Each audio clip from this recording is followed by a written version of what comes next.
Nightmare psychosis is my term for being stuck in a place of invasive, not just invasive suicidal imagery, like really detailed, like, oh, let me say before I start this might be triggering for you if you've had really bad experiences, or it might gross you out if you haven't. So take that into account and whether or not you're going to hear what I'm about to say. Um,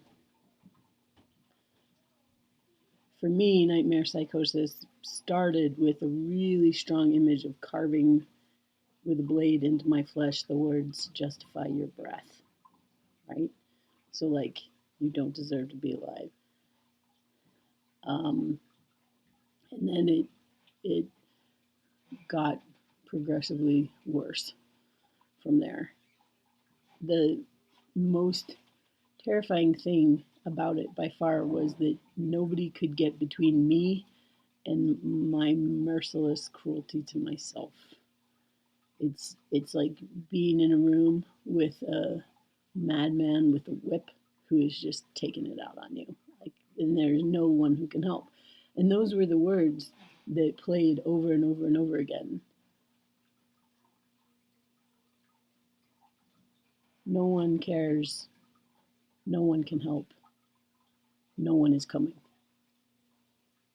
No one cares. No one can help.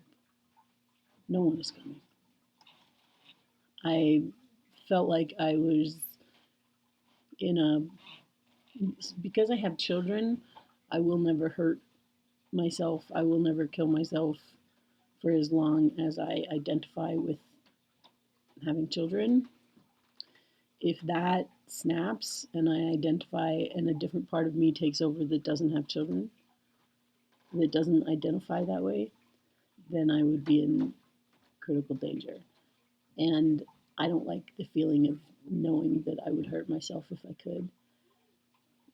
And I told my friend I felt like I was in a coffin with my arms crossed over my chest, unable to move, unable to scream, in pitch blackness, listening to the dirt be poured on top as I'm buried alive. Like, that's how I was feeling.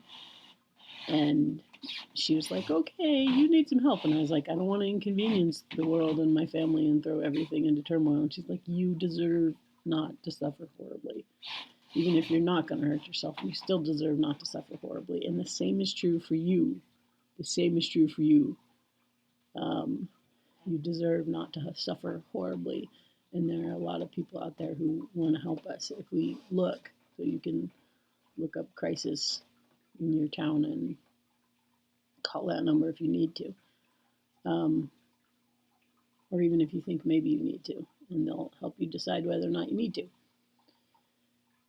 So back to psychosis, they put me in a hospital, and I knew before I was even fully let in that it was going to be bad because my translucencies, which are like, they're really, really strong internal imagery, and they're usually very positive.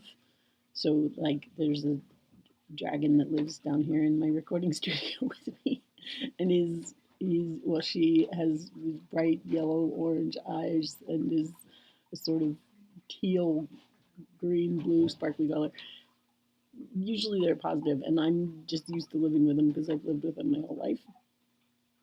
But in this situation, they started flashing terrible. Like, they flashed, and my nervous system responded to them.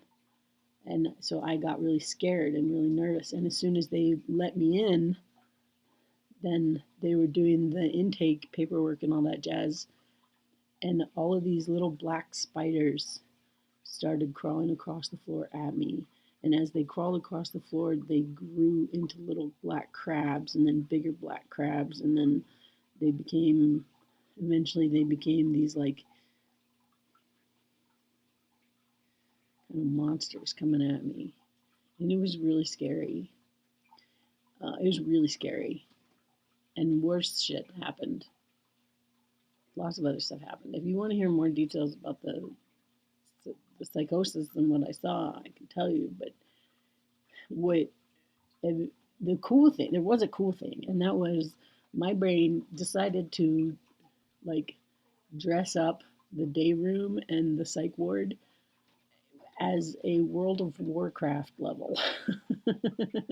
So, like, there was a stream of beautiful blue light that was um, going down the hallway from the nurse's desk, and there were stone lion heads coming out of the wall as if in the jungle like these, and they were spouting arcs of this blue light water, and it was cool. And there was a Christmas tree because it was over Christmas. There was a Christmas tree in the corner, right? I mean, there actually wasn't, but for me, there was a Christmas tree in the corner right next to my room, and I could tell how the psychosis, how much it was going on by how large the tree was and how like ornately decorated it was. So if the medications had reduced the psychosis, then it would just be a little tree with just like a couple little red things to get a target.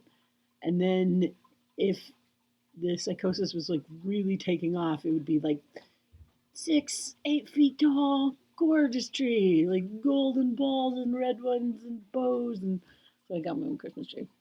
My brain is nice to me sometimes. Um,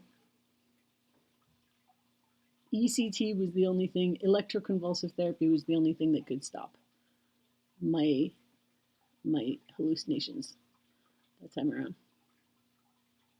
I don't recommend that. I have another video on it. That's all I got.